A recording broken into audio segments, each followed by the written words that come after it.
ጤና ይስጥልኝ። ሰኔ 11 2018 ዓ.ም አርዕስተ ዜናውን በማስቀደም ዕለታዊ መረጃዎችን የምናሰማችሁ ይሆናል።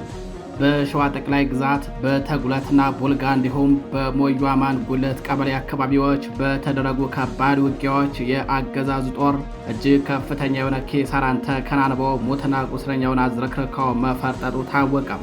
በተጋድሎው አገዛዙ የሚተማመንበት ካምፕና ምሽግ በደቂቃዎች ልዩነት ዶግ አመድ ሲደረግ በካምፑና በምሽጉ ውስጥ የነበሩ የጥላት ወታደሮችና የጥላት ንብረቶች ዳሽቀው እንዲቀሩ ተደርጓል። በደረሰበት ያልተጠበቀ ድንገተኛ ጥቃት ክፉኛ የተሽመደመደው ይኸው የጥፋት ኃይል ወደ ኋላ በሚያፈገፍግበት ወቅት የሙጢ ጨርቆስ ተብሎ በሚጠራው አካባቢ በተማሪዎች ላይ ጥቃት መፈጸሙ ተነግሯል።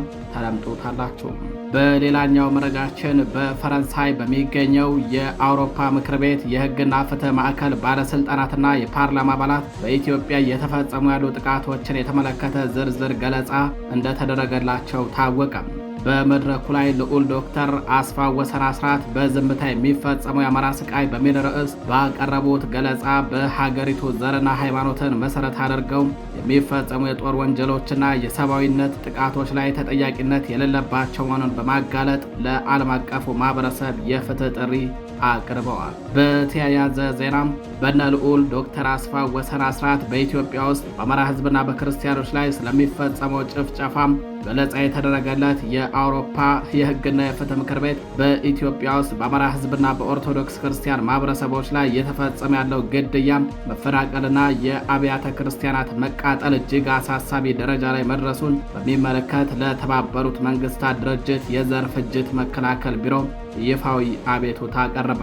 የአውሮፓ የህግና የፍትህ ማዕከሉ ጉዳዩ በዓለም አቀፍ ህግ የዘር ፍጅት ድንጋጌዎች አኳያ ሊታይ የሚገባው መሆኑን በመግለጽ አስቸኳይ ጥበቃና ጣልቃ ገብነት እንዲኖር ለተመድ የጄኖሳይድ መከላከል ቢሮ ጥሪ አቅርበዋል። ተደምጡታላችሁ።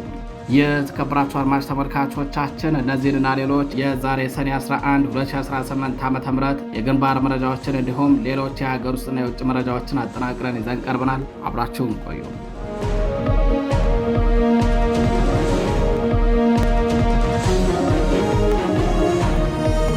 ወደ ቀዳሚው መረጃችን እናልፋለን። በሸዋ ጠቅላይ ግዛት በተጉለትና ቡልጋ እንዲሁም በሞዩ አማን ጉልት ቀበሌ አካባቢዎች በተደረጉ ከባድ ውጊያዎች የአገዛዙ ጦር እጅግ ከፍተኛ የሆነ ኪሳራን ተከናንቦ ሞትና ቁስለኛውን አዝረክርከው መፈርጠጡ ታወቀም። የነጎድጓድ ክፍለ ጦር በተጉለትና ቡልጋ አውራጃ በባሶና ወረና ወረዳ የጥላትን ኃይል አሽመድምዶ ድል ተቀዳጅቷል። በአማራ ፋኖ ብሔራዊ ንቅናቄ ሸዋ ጠቅላይ ግዛት አሳምነው እዝ አጼ ዘርዓ ያዕቆብ ኮር ስር የሚንቀሳቀሰው የነጎድጓድ ክፍለ ጦር ትናንት ሰኔ 10 2018 ዓ.ም ባደረገው ውጊያ ከፍተኛ ድል ተቀዳጅቷል። ከቀኑ 9 ሰዓት ጀምሮ እስከ ምሽት ድረስ በመንዲዳ ከተማ ተነስቶ በተለያዩ አቅጣጫዎች ሲንቀሳቀስ በነበረው የአገዛዙ ኃይል ላይ ክንደ ነበልባሉ ክፍለ ጦር ከጀግኖቹ የተጉለት አባት አርበኞችና የፋኖ ሰራዊት ጋር በመቀናጀት ከባድ የደፈጣ ጥቃት ፈጽሞበታል። ውጊያው አድማሱን አስፍቶም ለሰዓታት የቆየ ጨበጣ ውጊያም ተደርጓል። በዚህ አካባቢ ጥላት ይዟቸው በነበሩ ማለትም ካምፕ ሰርቶባቸው የነበሩ አካባቢዎች በፋኖ እርምጃ ካምፑ እንዲወድም ተደርጓል። በካምፕ ውስጥ የነበረው የጥላት ኃይልና የጥላት ወታደሮችም ዳሽቀው እንዲቀሩ መደረጋቸውን የታወቀው። በዚህ ድንገተኛ ጥቃት ክፉኛ የተመታ የጥላት ኃይል ሙትና ቁስለኛውን አዝረክርኮ ለመፈርጠጥ ተገዷል። የሙጢ ጨርቆስ ትምህርት ቤት ንብረት በመዝረፍ የስድስተኛ ክፍል ተፈታኝ ተማሪዎችን የፈተና ውጤት በመቅደድና ተማሪዎችን በማሸበር ጥቃት መፈጸሙም ታውቋል። ከዚሁ ጋር በተያያዘም የሞዩ አማን ጉልት ቀበሌ ለመቆጣጠር በሌላ አቅጣጫ የተንቀሳቀሰው ይኸው የጥፋት ኃይል ረዥም ሰዓት በፈጀ ውጊያ በጀግኖቹ ክንድ ከባድ እርምጃ ተወስዶበት ተሽመርምሮ ተበታትሯል።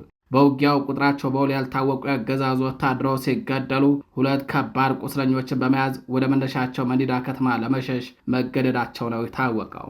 የተከበራችሁ አድማጭ ተመልካቾቻችን ወደ ሌላኛው መረጃችን እናልፋለን።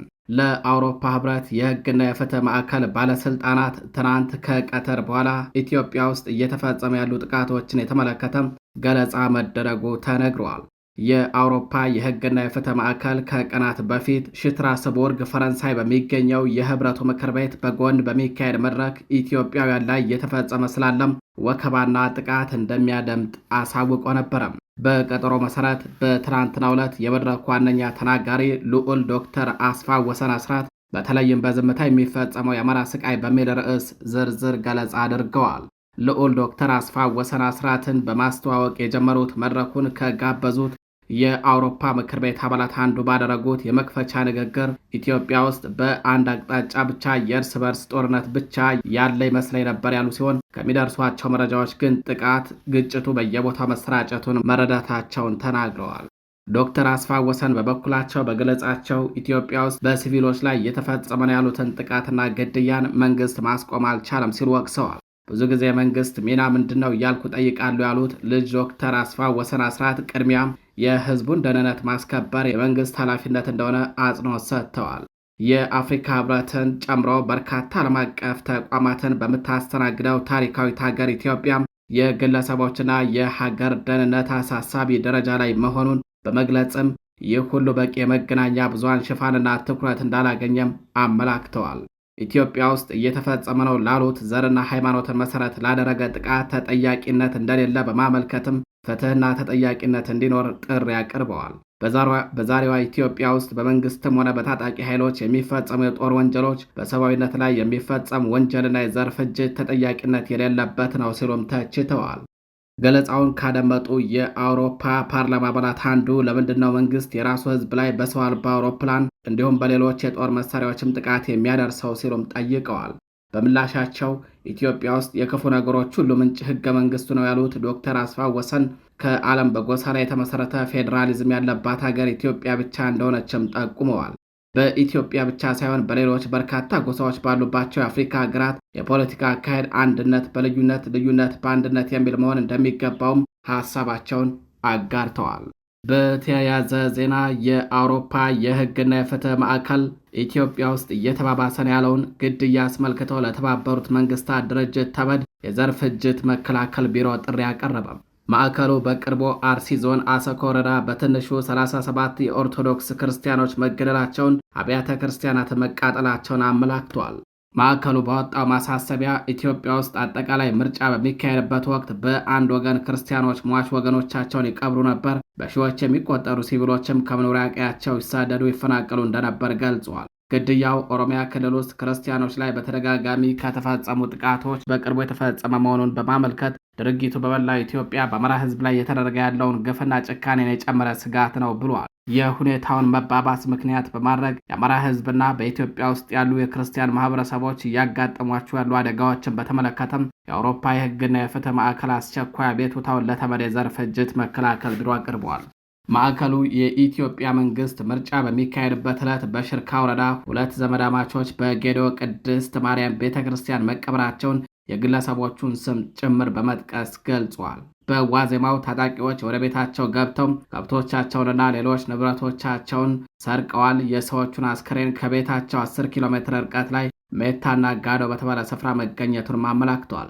ግንቦት 22ና ግንቦት 23 ቀን 2018 ዓ.ም ታጣቂዎች በኦሮሚያ ክልል ምስራቅ አርሲ ዞን ውስጥ ተዘዋውረው የኦርቶዶክስ ክርስቲያን ሲቪሎችን በቤታቸው በመንገድ ላይና ሲሸሹ ያገኟቸውን መግደላቸውን፣ ከአንድ ክፍለ ዘመን በላይ የቆየውን የቅዱስ ገብርኤል ቤተ ክርስቲያንን ማቃጠላቸውን እንዲሁም የካራ ኩፍቴና መድኃኔዓለም ቤተ ክርስቲያንን ዘርፈው ማውደማቸውን ዘርዝረዋል። የኦርቶዶክስ ክርስቲያን ቤተሰቦችን በመለየት ቤቶቻቸውን በእሳት ማቃጠላቸውን፣ ንብረቶቻቸውን መዝረፋቸውንም ገልጿል። የአውሮፓ ህብረት የህግና የፍትህ ማዕከል መግለጫ በተለያዩ ጊዜያት ጥቃት የተፈጸመባቸው ቦታዎችን በዝርዝር በመጥቀስ የተፈጸሙ ድርጊቶችን በማስረጃ አጣቅሶ አቅርበዋል። የአውሮፓ የህግና የፍትህ ማዕከል በሲቪል ክርስቲያኖችና አማራዎች ላይ ተከታታይነት ያለው ሲል የገለጸው ጥቃት በተመድ የዘር ፍጅት መከላከል ድንጋጌና በሮም ደንቦች ማለትም የዓለም አቀፍ የጦር ወንጀሎች መዳኛ ፍርድ ቤት አኳያ ብርቱ የህግ ጥያቄዎችን ያስነሳል ብለዋል።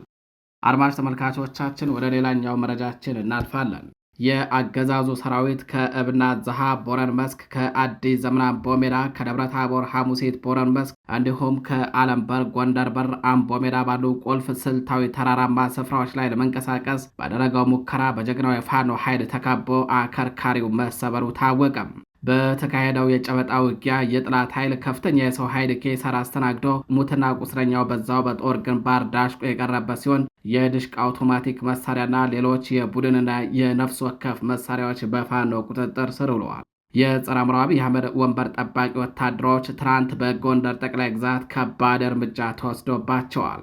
በአማራ ፋኖ ብሔራዊ ንቅናቄ ጎንደር ጠቅላይ ግዛት በላይ ዘለቀ እዝ ስር 204ኛ አስቻለው ደሴ ኮር ጀነራል ፋንታ በላይ ክፍለ ጦርና ከፋሲል ክፍለ ጦር የተወጣጡ አርበኞች በአገዛዙ ወንበር ጠባቂ ሰራዊት ላይ ከባድ እርምጃ ወስደው ድል ተቀዳጅተዋል። ሬሽን ለመቀባበል ከእብናትና ከአዲስ ዘመን ወጥቶ የነበረ የጠላት ሰራዊት በጀግኖቹ 360 ዲግሪ ተከቦ ዳሽቆ ቀርቷል። የአገዛዙ ወታደሮች ከእብናት ዝሃ ቦረን መስክ እንዲሁም ከአዲስ ዘመን አምቦ ሜዳ ከደብረ ታቦር ሐሙሲት ቦረን መስክ እንዲሁም ከአለም በር ጎንደር በር አምቦ ሜዳ ባሉ ቁልፍ ስልታዊ ተራራዎችን ቆርጠው ለመያዝ ያደረጉት ሙከራ መቃብራቸውን በጥልቀት እንዲቆፍሩ አድርጓቸዋል። በዚህ ተጋድሎ የሻለቃ መሪውና አጃቢዎቹ በፋኖ ቁጥጥር ስር ውለዋል። የመገናኛ ራዲዮኖች፣ የስናይፐር መሳሪያዎች፣ የዲሽቃ አውቶማቲክ መሳሪያዎች ከነሙሉ ተተኳሻቸው እንዲሁም በርካታ የነፍስ ወከፍ መሳሪያዎችና ብዛት ያለው ተተኳሽ በፋኖ ቁጥጥር ስር ውለዋል።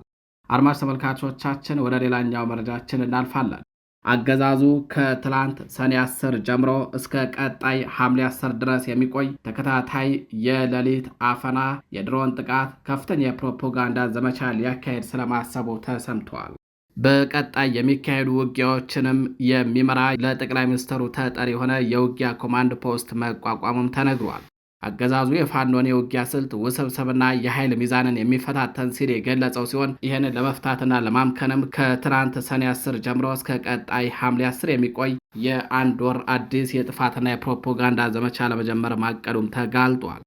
የአገዛዙ የጦር አበጋዞች በኢታማዦር ሹሙ ብርሃኑ ጁላ መሪነት ባደረጉት ስብሰባ የፕሪቶሪያውን ስምምነት በመናቅ የህወሓት ኃይሎች በከፍተኛ ሁኔታ ለጦርነት እየተዘጋጁ መሆኑንና የሽግግር መንግስትን ማቋቋም እንደሚሹ በንቀት መልስ መስጠታቸው ለስብሰባው ትልቅ ውዝግብ እንደነበር ምንጮች ጠቁመዋል። ይሁን እንጂ ዋናው ትኩረታቸው በፋኖ ጀግኖች ላይ የወደቀው የጦር አዛዦች ቡድን የፋኖን የውጊያ ስልት በዘመናዊ የጦርነት ታሪክ ውስጥ ውስብስብና የኃይል ሚዛንን የሚፈታተን መሆኑን ለመቀበል ተገደዋል። ይህንን የፋኖን መብረቃዊ ጥቃት ለመቋቋም ከትናንት ሰኔ 10 እስከ ቀጣይ ሐምሌ 10 የሚቆይ በሌሊት የሚደረግ የአፈናና የከበባ ኦፕሬሽን፣ ተከታታይነት ያለው የድሮን ጥቃት እንዲሁም በብርጋዴር ጀነራል ጌትነት አዳንና በአቶ ዳንኤል ክብረት የሚመራ የሐሰት ፕሮፓጋንዳ ዘመቻ ለመክፈትም እቅድ ይዘዋል።